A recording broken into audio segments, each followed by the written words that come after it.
আসসালামু আলাইকুম এভরিওয়ান, পদ্মরাডালে সবাইকে স্বাগতম। দেশ ও দেশের বাইরে যে যেখান থেকে আমার ভিডিও দেখছেন, আশা করি সবাই ভালো আছেন। আলহামদুলিল্লাহ, আমরাও ভালো আছি। আজকের ভিডিওটা হচ্ছে সকাল থেকে শুরু করছি। গতকালকে ঝাড়গুলো ধুয়ে শুকাতে দিয়েছিলাম, তো রিফিল করা হয়নি সময়ের অভাবে। তো এখন হচ্ছে সকালে নাস্তা করে বাচ্চারা স্কুলে চলে গেছে, এর ফাঁকে আমি কাজগুলো গুছিয়ে নিচ্ছি। প্রথমে হচ্ছে জারগুলা ওপেন করে নিয়েছিলাম সবগুলা, তো লবণ ভরে নিচ্ছি, সে সাথে চা পাতা, মুসুরের ডাল, যা যা লাগে আর কি, মরিচ গুঁড়া, হলুদ গুঁড়া, মশলা, তেল, সবগুলো একে একে জারগুলোতে রিফিল করে নেব। আসলে এগুলো হচ্ছে আমাদের রেগুলার বেসিক কাজ কিচেনের, সব আপুরাই জানে, বাট যারা নতুন নতুন আপু বিয়ে হয়েছে, ভাবি, আন্টি, ব্যাচেলার বাইরা, ওদের জন্য এই টিপসগুলো আগে থেকে যদি এই কাজগুলো গুছিয়ে রাখেন তাহলে কি হয়, রান্না করতে ইজি হয়, হাতের কাছে থাকে। না হলে অনেক সময় দেখা যায় অনেক কিছু থাকে না, অনেক সময় দোকানে যেতে হয় তাড়াহুড়া করে, বা বড় কন্টেনার থেকে বের করে আবার ছোটো জারে নিতে হয়, তখন অনেক সময় রান্নার দেরিও হয়ে যায় এগুলো করতে করতে।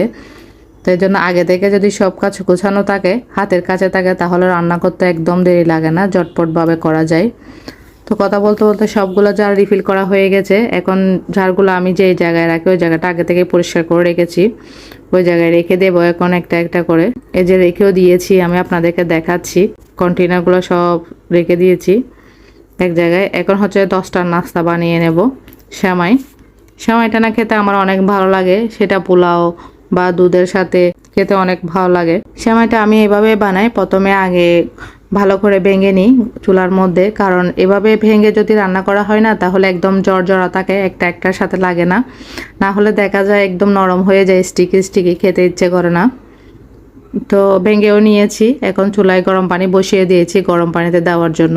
অফ ক্যামেরায় এই কাজগুলো সেরে এখন আমি পোলাও বানানোর জন্য ফ্রাই প্যান চুলায় বসিয়ে দিয়েছি। দিয়ে দিচ্ছি ঘি পরিমাণ মতো দিতে পারেন, যার যতটুকু দরকার। ঘি গরম হয়ে আসতে আমি এখন দিয়ে দিব সেমাই, নারিকেল, ভালো করে নেড়ে ছেড়ে নেব। তারপর স্বাদ অনুযায়ী লবণ, চিনি, যেটা যেটা দরকার আর কি, বাদাম, কিশমিশ সব কিছু দিয়ে দিবেন।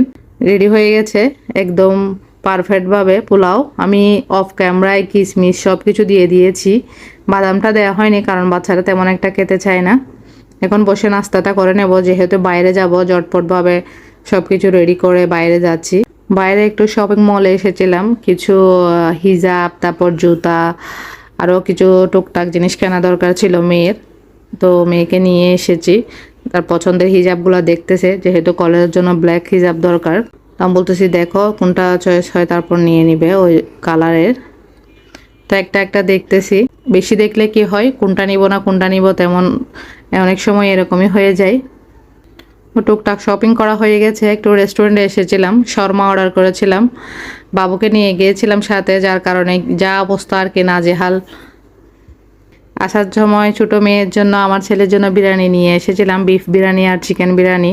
আজকের ভিডিওটা এইটুকুই। যদি ভালো লাগে একটা লাইক দিবেন এবং সাবস্ক্রাইব করবেন, বেল বাটন অন করে রাখবেন, পরবর্তী ভিডিও দেওয়ার সাথে সাথে যেন নোটিফিকেশন পৌঁছে যায়। ভালো থাকবেন, সুস্থ থাকবেন, আল্লাহ হাফেজ।